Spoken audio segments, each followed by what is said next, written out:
Hi, everybody. It's Julie, and today I wanted to share some really fun ideas using the Oversized Hugs print die from Waffle Flower. So, as you can see, this set comes with not only the word dies but a coordinating shadow, and we're going to put that shadow to use here. Um, right after we get done cutting a whole bunch of hugs. And so I'm going to take a piece of plastic. This is from a grocery shopping bag. Before the pandemic, I would save my grocery shopping bags and cut them into strips like this. I'd cut them like cut the handles off and cut them into strips like this because it speeds up my die cutting. So I'm going to lay that down on top of my white cardstock. This is 80-pound cardstock, and I used a piece of washi tape to anchor that plastic on top, and then the die sits on top of the plastic, and then I can run that through my machine forward and back and reposition the die and do the same thing forward and back. I don't usually send it all the way through the machine. I just want it to come right boomerang right back to me so I can pop that die out and move it down the paper. And so you can do this, my goodness, for as long as your cardstock is and that plastic is. So you can mass die cut a lot faster than you normally would. And then you just use your thumb to remove that plastic. Now I'm going to take one of these die cuts to go ahead and do some ink blending. And I'm just making kind of an ombre effect using some warm colors of water-based dye ink. And then I wanted to make some DIY chipboard. So I'm going to stack 4 of these white die cuts together by using some glue.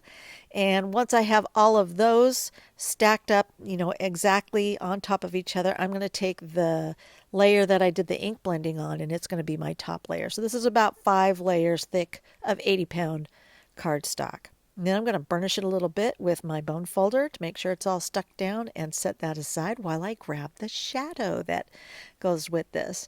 So I'm going to use a standard A2 card front and anchor that there with some washi tape, send it through the machine. I'll save that shadow for another project. Now I'm going to take my faux chipboard and hold that in place, kind of suspend it inside there with the washi tape, and then add some foam tape to the back of it. Then I'll remove the liner papers, and then when I close the card, that die shape is going to get stuck to the inside of the card exactly where it needs to be.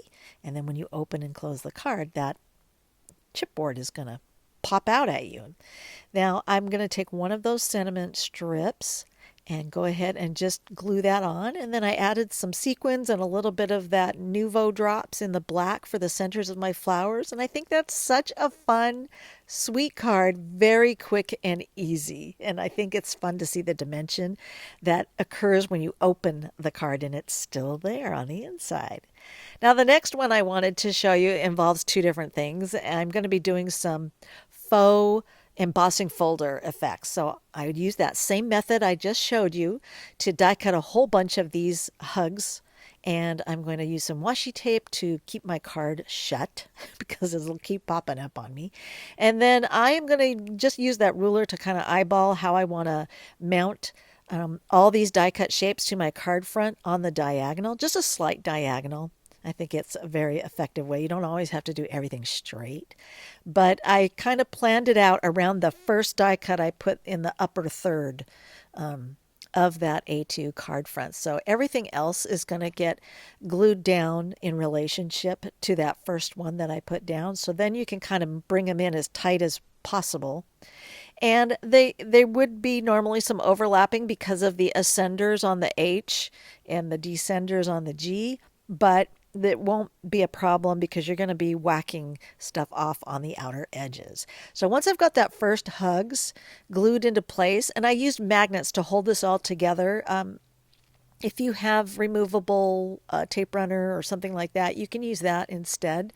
But I have this little magnetic cutting mat and a bunch of these little magnets, so I just did it that way. So once I've got all of those, or almost all of them in place, there is one I realized once I got to this point, I could remove that one there on the left and set it aside because I had some overhang. And the great thing about this overhang is that you can trim off that excess. So I'm just using my scissors to trim off whatever's hanging outside the edges of my card. And then I can take pieces that'll work to fill in any gaps I have along the outer edges. And this is why you kind of want to start in the center-ish area and work your way outward when you're doing this kind of a technique. So I'm just going to go ahead and take some of those that I cut off and see where I can fit them in and create that cohesive look so it looks like the whole thing repeats naturally. So I'm just going to go ahead, and then whenever I have all of those final pieces in place, I got to let the glue dry for a little bit. I tend to get really excited when I'm doing this and I don't give enough dry time to the glue. And then I get my scissors all gummed up. But anyway, I'm going to go ahead and trim off those excess pieces. And then because I had an extra, oh, see, it looks like an embossing folder effect. It looks embossed, even though it's not. It's just die cuts. They're glued to the surface. I had an extra Hugs die cut, so I'm just going to mount that on top because there's like a reason. I wanted to have this a little bit thicker so it could withstand the treatment I'm going to give it here in a minute. Now, I did die cut this word out of some pattern paper I have in my stash. I've had it for a long time and never used it. I was hoarding it. So I'm going to glue that on the very tippy top of that stack that I did right there. And then I'm going to take some glossy accents and put a nice thick coating on the top of that. It's not super thick. You could always let it dry and then come back and do a second coat, but I thought that turned out pretty good. I'm going to set that aside on a level surface to dry overnight. And then when it's done, you have this really cool epoxy effect. And for some reason, the glossy accents just heightens the colors and makes them bolder and brighter than they originally were. So it's a cool look. So for this one, I wanted to do kind of, it looks like partial die cutting, but we're faking the partial die cutting. I've got a base card out of colored cardstock, and then I'm going to take just a quarter sheet of 80-pound white and position that die to cut right through that panel where I would want it on the front of my card. And then I'm going to take it over to my paper trimmer and just whack that top part off. I'm going to trim that little bit right there. That little interior piece, or there's a name for those interior pieces. I can't remember what they're called. But anyway, the negative. I'm trying to trim away that negative because I wanted to have all the openings of my letters with the color behind it showing through.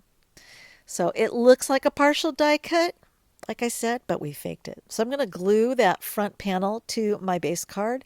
And then I already glued a piece of pattern paper after I die cut it from the Hugs. I glued it to some white cardstock that I'd already die cut in the Hugs shape. And then I'm going to pop that little sentiment strip up on top. So this gives you a bit of solid color and contrast.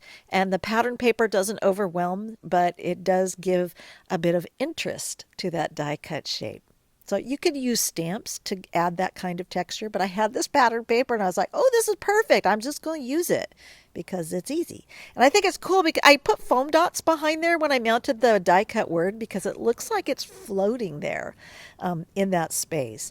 And then another idea I wanted to share is doing some foiling. Now I have some scraps of cardstock. We all hang on to our scraps, right? I have scraps of foil, and that is toner reactive foil, but I think you can use any of the foils that are out there. And I have some double-sided sheet adhesive. This is Stick It, I think, and it's very thin.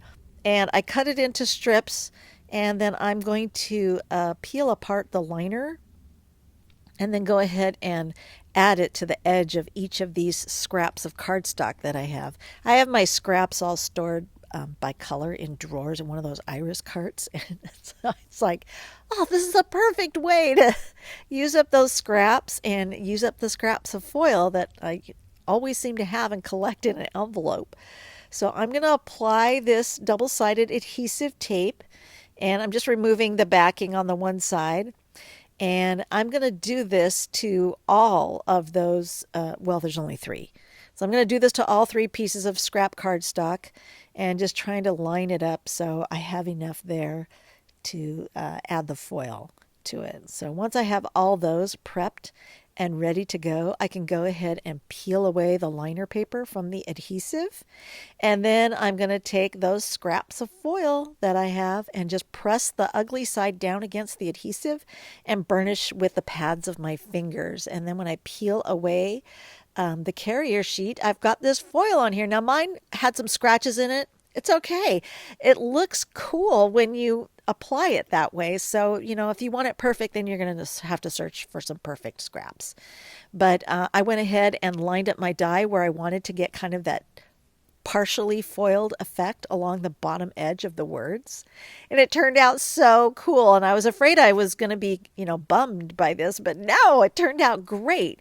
And then I lined them up on just a plain white base card that I just kind of rounded the corners there. And I got my magnets there to hold it in place. I did put pop dots on the back so I could pop those words up just a little bit. And then I added another sentiment strip. And boom! That's 4 different ways you can use this really fun Hugs print die by Waffle Flower. All right, I hope you got some creative juices flowing in different ways that you can incorporate this die into your designs. Have fun with it. I love the fact that it's huge and it has such a great presence on a card front, and it's bold, so you can have a lot of fun with different techniques on it. All right, thanks for watching.